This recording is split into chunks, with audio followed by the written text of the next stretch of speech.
way back in 1998. You know what, I'm going to stop opening all my videos this way. Hot off the hugely successful release of Resident Evil 2, Capcom jumped headfirst into the idea machine and had begun development on several new Resident Evil titles. Headed up once again by Hideki Kamiya, the intended sequel to Resi 2 was set to feature Hunk from the Fourth Survivor minigame, attempting to retrieve a sample of the G-Virus from an infected cruise ship. However, shortly after the announcement of the PlayStation 2, this project was cancelled as Capcom feared that this version of the game would not be released before the next generation console was. Not wanting fans to wait years for another game for the PS1, one of their minor side projects was bumped up to main status and rebranded as a new version of Resident Evil 3. Developed by an inexperienced team led by Kazuhiro Aoyama, the game was supposed to star a new character trying to escape from an infected Raccoon City.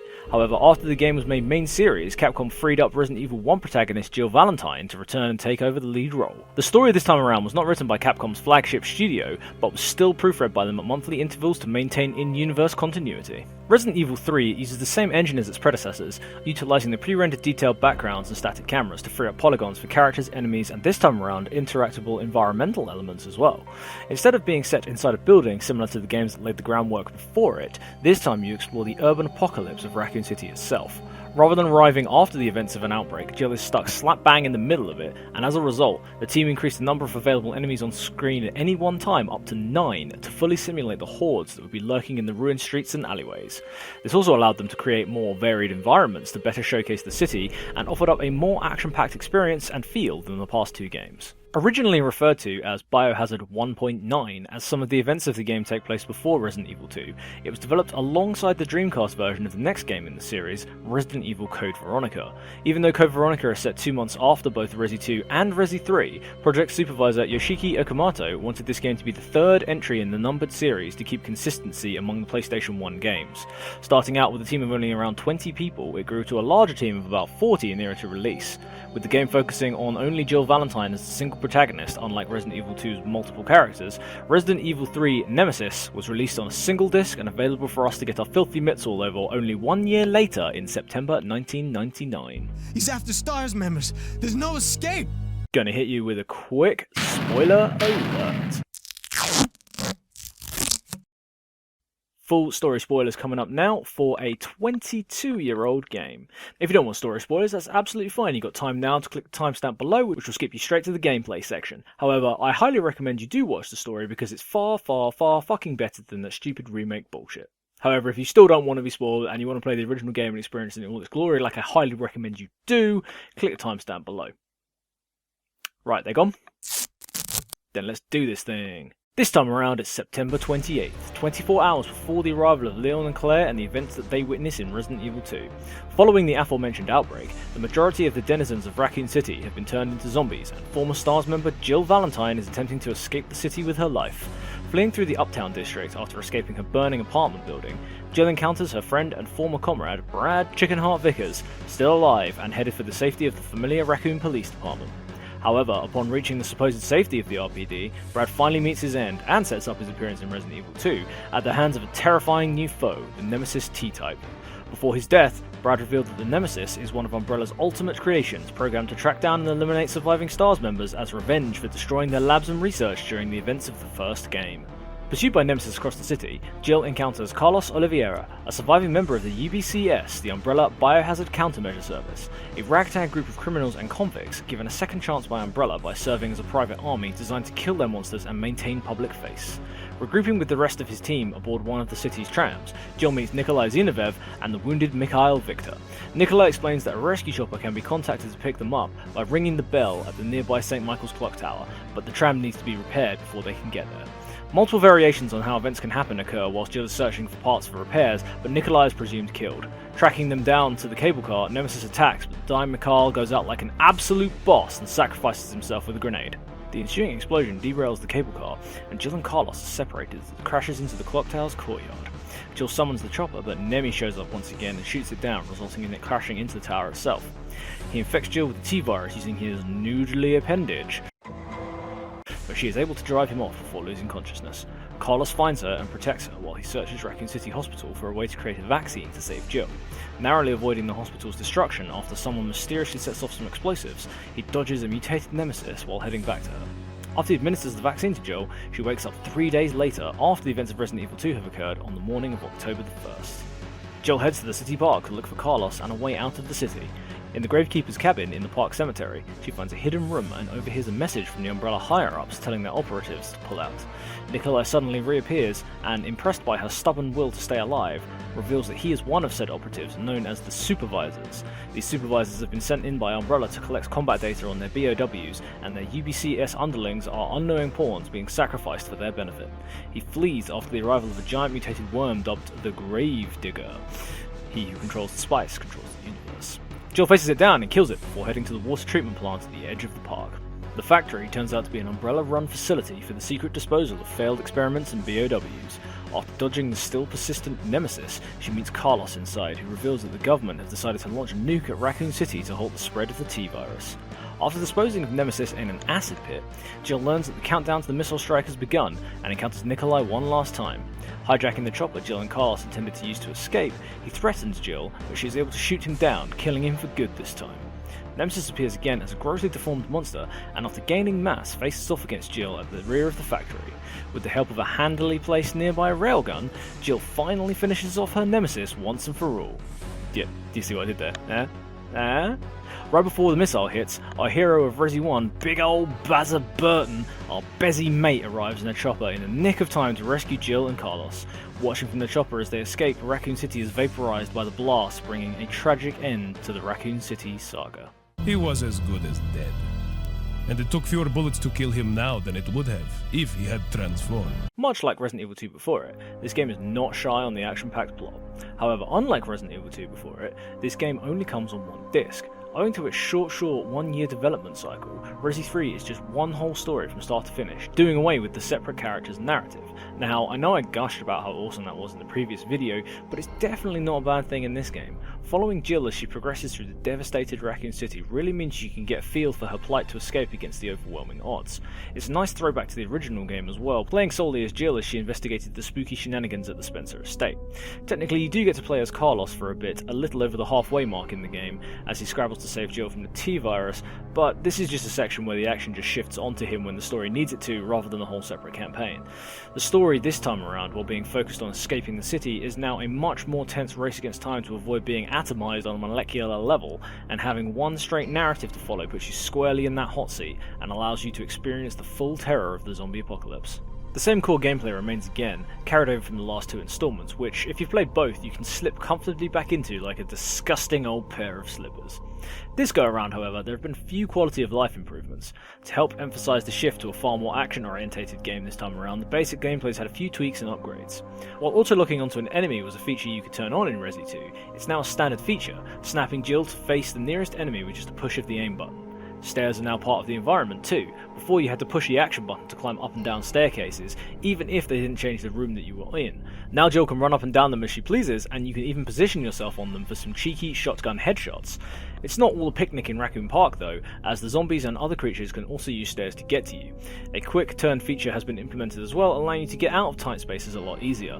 And the most notable new introduction is the dodge system. Pushing the action button while aiming at the exact moment an enemy attacks you allows Jill to perform a dodge, a roll, or even knock the enemy back. This is a fantastic new ability that allows you to get creative and wait right until the last minute to try and escape out of danger, and makes fighting Nemesis ever so slightly easier. The pre-rendered environments are back with a bang too, pun intended. The beautifully crafted backgrounds provide an interesting insight into what Raccoon City may have looked like before Umbrella. With Resi 1 and 2 being set mainly inside buildings, it was easy to create claustrophobic rooms where danger could be lurking around any corner. Resi 3 now being set in the city itself, the design team had to try and translate that tight, no-escape style atmosphere onto a much larger scale. And by Wesker did they pull it off. The backgrounds and environments fully show off Raccoon City as a place in the midst of a full-on apocalypse. Crashed cars flank the streets, carpets of broken glass cover the ground, raging fires have spread across vehicle pile-ups and through alleyways. The undead batter at the few barricades still standing after the LPD's failed assault to repel the undead menace, and corpses litter the streets just to drive home the terror. Every room, as it were, feels completely different from the last, from cramped back alleys to main roads. Exploring the uptown, downtown and commercial districts of RC is a real visual delight. The little quibble I have with pre-rendered versus polygons still remains, but it actually works in your favour this time around. Dotted around the streets are abandoned red oil barrels and bundles of explosives stuck to walls, which when shot will detonate in a huge explosion, frying anything unlucky enough to be next to it. They stick out from the background like a sore thumb, which makes them easily visible and perfect for planning your strategies around. If we're gonna die, then we should get to choose when it happens. Speaking of shooting, let's talk guns, shall we? The standard roster is available again. Jill starts off the game with the STARS standard issue Samurai Edge, and the shotgun, magnum and grenade launcher all make a welcome return, the latter still sporting the option of explosive, flame and acid rounds, as well as the brand new freeze rounds which slow enemies down and deal damage over time. An additional handgun and shotgun are up for grabs if you meet the right criteria, as well as a few new weapons have been added in. The M4 assault rifle is a great new addition to the arsenal and perfect for crowd control. Rather than having a magazine of bullets like the other weapons, it instead opts for the Resi 2 submachine gun approach, having a percentage bar that drops with use, allowing you to hold the trigger and keep it pressed down. Also new to the franchise, but it won't be the last time we see it yet, is the mine thrower. This gun fires darts that stick into your target before exploding after a small delay. Awesome. Ammo, however, is pretty scarce, making this more of a one-and-done sort of meme weapon, useful for clearing out one room or extra firepower during a boss fight. All these weapons are itching to be grabbed and tested out, which is lucky because there's a ton of things to be shot at. Our good old friends the zombies make up the majority of the supporting cast again, with multiple different clothes and variants. The Lickers and Ivies from Resi 2 are benched this time, following the pattern to make way for new enemies to refresh the roster. First up, the Drain Demos, a horrifically mutated flea that's been grown to a monstrous size after feeding from the T-virus infected blood of their prey. With multiple disjointed limbs and sharp claws, they're capable of scaling walls and scurrying after Jill in a terrifying fashion. Hunters are back in force too. Instead of the scaly Battletoad Alpha variant from Resi 1, this time around we have the Beta variant, coloured black and with large red tumorous growths all over their body. They can still rip you apart in seconds, however, and possess their instant kill decapitation move. We're treated to another Hunter variant as well this time, the Gammas. Amphibian-looking bastards with webbed claws, they can swim and lash at you with their frog-like tongue. Oh yeah, and they can swallow Jill whole. In one go. Game over. Crows, dogs and spiders are all back as well, just to make you feel at ease with familiar enemy types, but never truly comfortable. Alright, I know what you're thinking. Yes, I haven't mentioned him up until now, so here we go. Nemesis, the big old bad boy on the front cover. Due to the aforementioned ridiculously short development times, there was very little time to create unique bosses such as Yawn the Snake, or Plant 42. In steps Nemesis. Designed in game lore to be the absolute peak of the Tyrant program, he has been tasked with wiping out the STARS survivors in Raccoon City. Acting as a boss encounter every time you see him, he is a step up from Mr. X in Resi 2.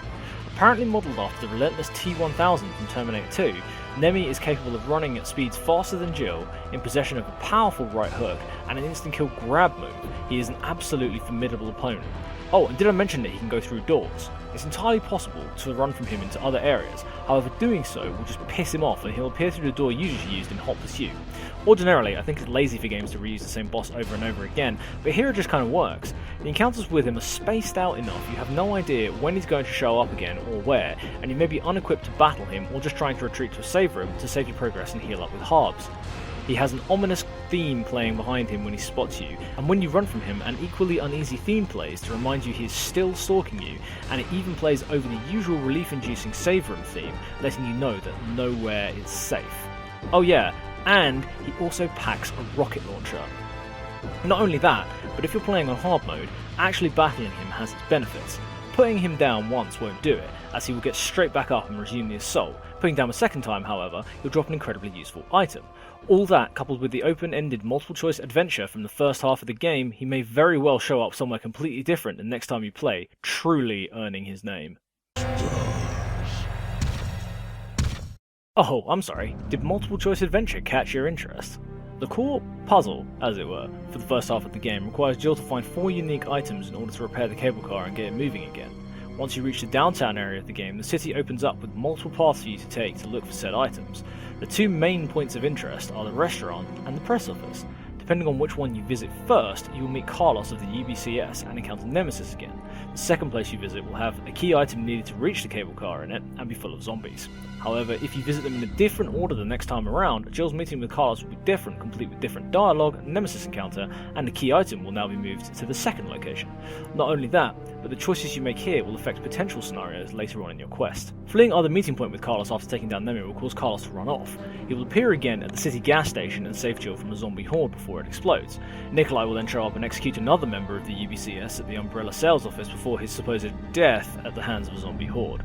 However, if you hide from Nemesis in the restaurant basement or yeet yourself out the press office window, Nikolai will die when the gas station explodes, and Carlos will show up at the sales office to shoot his friend who had previously been infected. Depending on which areas of the city you visit first will also decide when Nemesis shows up to hamper your efforts, making multiple playthroughs well worth your time trying to discover what triggers set up the different variables. And these aren't the only choices to boot. The game features an awesome mechanic called the live selection feature. At various points in the story, the screen will flash into negative colours and give you a choice of two options. With no immediate indication as to which action may or may not be a better outcome, it forces you to think quickly and pick one option. And think quickly you must, because failure to pick an option before the very short time limit is up will force you into one specific outcome, but usually with a negative consequence such as taking damage. Picking certain outcomes can be beneficial insofar as gameplay goes, however. For example, the first live selection sees Nemesis kill Brad and menacingly approach Jill. You can choose to fight Nemesis or run and hide from him inside the RPD. Choosing to fight him means you have to tackle the first boss fight of the game incredibly early on, but can nab Brad's ID card from his corpse to solve the puzzle early. Whereas running and hiding inside means you can avoid the battle and save harbs and ammo, but you will have to traverse a dangerous route inside the RPD to get Jill's ID card for the puzzle, which you can completely skip if you already have Brad's. There are many of these choices throughout the game, and each one has unique outputs such as killing a horde of zombies but changing a puzzle solution, or dropping into a sewer and having traversed the exit instead of climbing up to safety. It's a great system that helps ramp up the tension of the moment and leaves room for new experiences in your next playthrough. Not only all of that, but a late game live selection actually influences the path you take at the end of the game and the way you escape Raccoon City, right down to the ending cutscene. You want stars? I'll give you stars. So, to sum up, does it hold up? Fuck yeah. Putting aside the usual tank controls and polygons layered over pre-rendered background quibbles, the game is as solid as ever. The new action-oriented controls help lean into the more action-packed game with more zombies and enemies to fight during the apocalypse. There are still puzzles to solve in the game and obscure items that you have to figure out exactly where they're meant to go, and the backtracking that the series up to this point has become known for actually feels like it has purpose, as you can open up more areas of the city in places you've already visited. Even after the halfway point, when the game starts to become more linear in scope, there are surprise boss fights and puzzles to solve that still keep things fresh. Even the revisit to the familiar RPD is overshadowed with fear as Nemesis comes crashing through the windows and corridors you once knew to be safe are no longer. The whole game is absolutely dripping in RNG as well. For the uninitiated, RNG stands for Real Nemesis Gut Punch, but its abbreviation has become colloquially known in gaming to refer to factors in a game that are 100% completely randomized, and almost every room in this game is. Gunpowder and harbs can move between locations. Zombies not only change model but also their number, and sometimes they don't even spawn at all. Not even that, but the enemies may change as well. Some areas may have been swarming with zombies the last time you played, but on another playthrough might be replaced with hunters just to throw you off. Even some of the gun pickups are random. There's a 50-50 chance that you will get the Magnum or the grenade launcher from the Star's weapon locker, meaning that you will have to hunt the other one down within the city itself. There's also a ton of content to unlock as well. Finishing the game and getting different rankings will net you costumes, which, much the same as Resident Evil 2, will require you to fetch a key from the item chest to unlock the costume boutique. There's a bunch to get, such as Jill's biker outfit, her Resident Evil 1 classic Stars outfit, or my personal favourite, Regina's outfit from Dino Crisis, complete with a red wig. Finishing the main game will unlock a minigame in the same vein as the 4th Survivor and EX Battle mode from Resident Evil 2. This is Mercenaries Operation Mad Jackal, the first entry in what would go on to become a recurring mainstay minigame for the whole series. This game lets you play as one of the 3 UBCS survivors, each one with different weapons and equipment to alter difficulty. They are tasked with getting from the cable car back to the warehouse where the main game starts in order to remove a bomb that's been implanted in their body. They must kill enemies and rescue survivors along the way to add more time to the clock and get more ammunition and healing items. Now, I have mentioned in 2 videos before about ammo being abundant if you know where to look, and possessing a stockpile of it by the end of the game, but that's not really the case this time around. Well, yeah, there is still ammo hidden behind things. Bullets now come in stacks of 30, but they're much harder to find just laying about. To make up for this is the new gunpowder system, featuring 2 initial types, Gunpowder A and Gunpowder B, that can be used alongside a reloading tool to create more ammunition for the pistol and shotgun respectively.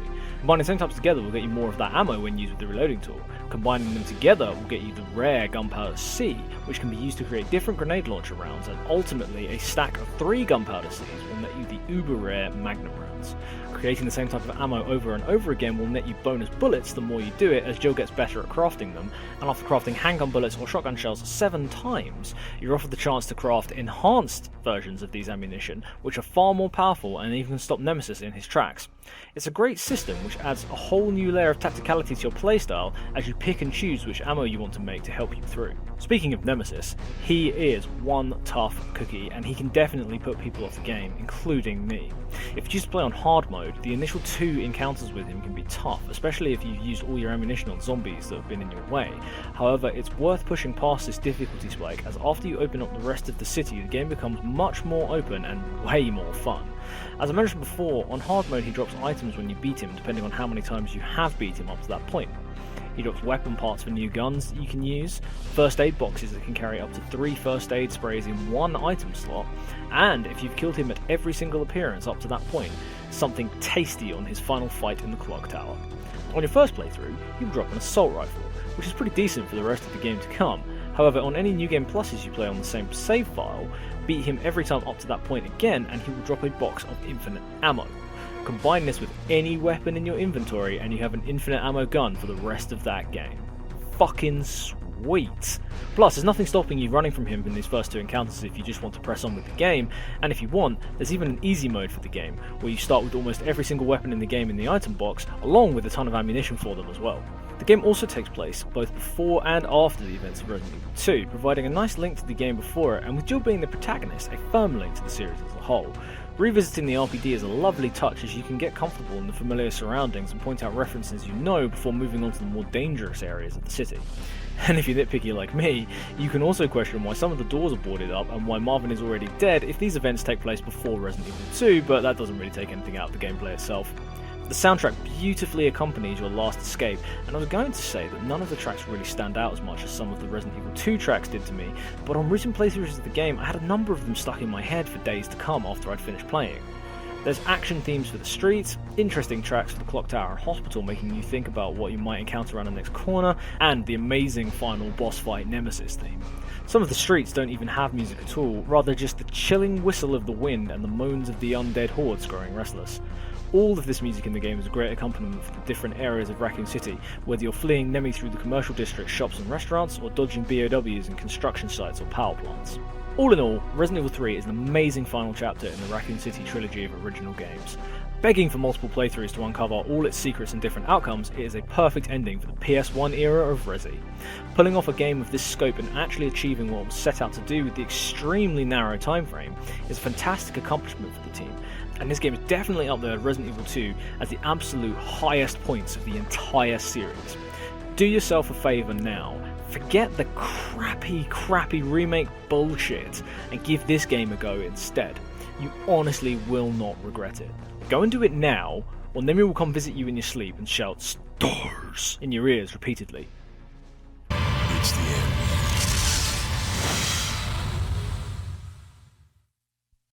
Hey guys, if you're watching this, then that means you made it to the very end of the video, and I can't thank you enough for that, guys. Like, I know I keep putting these at the end of all the videos, but seriously, I just have to keep reiterating how much this means that you're actually watching all the way to the end of these videos. This has probably been the longest Resident Evil video I've done to date. I mean, I've only done 3, but this has been the longest one, and there's so much to talk about. There's even some stuff that I missed out as well. Now, if you know me from my streams and that, you'll know how much I absolutely despise the Resident Evil 3 remake video. Don't panic, a video on that is coming as and when I get round to it. I'm doing them sort of in release order, so don't worry, that'll be along the way. So once again, thank you so much. There's some outtakes coming up right now of me fucking up recording and stuff like that, just because I like to include those things. I think it's quite fun, and it's a little reward for you for watching this far. But yeah, don't panic, Resident Evil 3 remake video will be coming soon.